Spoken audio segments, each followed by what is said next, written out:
Minutes, but yes, that's where it goes. Rochelle Chase, can you start heading toward front?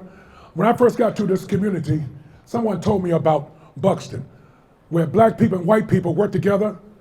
Black and white people went to school together. I said, what year are you talking about? 1980, 1970? She said, no, this happened back in the early 1900s. Buxton is known throughout the world. When people ask me about Iowa, I said, there's a community, and that community is called Buxton. One of the best examples of the world about blacks and whites working together as equal partners. We got the best example in the country, person. In the spirit of Buxton, in the spirit of people working together, Ms. Chase, can you come up here and say a few words about that extraordinary community? And for white people who never been here and black people, no, very few communities could have done what we've done. Give them a little bit short period about Buxton. Thank you. All right, thanks, Wayne. Well, if I were to ask which state in the early 1900s had a town of 5,000 residents in which 45 to 50% of the population was African American, and which blacks and whites were treated equal, not very many people beyond Iowa would have guessed that the state was Iowa. But the few that did would know that that town was Buxton, Iowa. And Buxton was a coal mining town established in 1900 by the Consolidation Coal Company, which was owned by the Chicago Northwestern Railroad. But the most amazing thing is it was one of the most amazing towns in the nation. Because while African Americans in other cities were often, had to live in segregated neighborhoods and inferior housing, in Buxton, African Americans lived in 1.5-story, 5 to 6 room homes that were identical to and next door to their white neighbors. And also in Buxton, when black people, in other places, black people couldn't even shop at other stores. In Buxton, the black and white clerks were in the company stores working together, serving black and white customers. And also, when in other cities throughout the country, a black man could be lynched for simply accidentally touching a white woman. But in Buxton, Dr. E.A. Carter was a black doctor that was hired by the company. He saw both black and white patients and delivered black and white babies. And elsewhere, black men couldn't even set foot in a YMCA.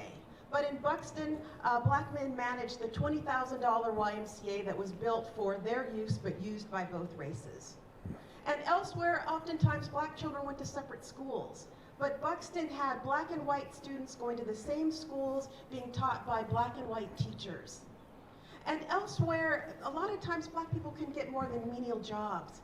But in Buxton, black people owned their own businesses. They owned hotels and restaurants and grocery stores and meat markets and a music store and a bakery and more. And many times, all of these businesses were frequented by both black and white customers. And black people were leaders in the community. They were doctors and lawyers and dentists and pharmacists and justices of the peace and educators and constables. And all of this was in Iowa, a state that was 99.3% white or foreign-born. And all of this was in 1900, a time of Jim Crow, the Ku Klux Klan, unequal rights and unequal treatment of African Americans. I mean, I am still amazed by this town. I've written 2 books on it. I've traveled throughout Iowa and beyond to talk about it. And I still cannot believe that such a town existed right here in the middle of Iowa farmland. We could learn a lot from Buxton. We could learn what happens when people are treated equal, when all people are given equal access to opportunities, to education, to jobs, to equal pay. We can learn what happens when the importance of inclusion and diversity, of black people and white people in the time of Buxton, and today, brown people and black people and white people and people of all races and ethnicities building a better community. And we can also learn what happens, what the impact of strong leadership has in creating an environment of inclusion and equality. Leaders like Ben Buxton, the superintendent of Buxton and the founder, who said through action, not just mere words, that we will not tolerate racism, injustice, inequality, and unequal rights. So it's 2020.